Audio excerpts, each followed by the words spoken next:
పెట్టలేదు అది ఇంటర్నెట్ మీరు పెట్టేయండి.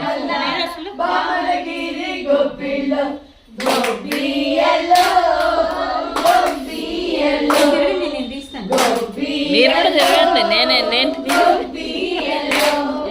మీరు కూడా వేశారంట, ఏమి విత్తు వేశారంట, రాజవారి తోటలో జామ విత్తు వేశారంట. అవునా బామలగిరి గోపిల్లో గోపియలో గోపియలో గోపియలో గోపియలో మొక్క మొక్క మొలిచిందంట,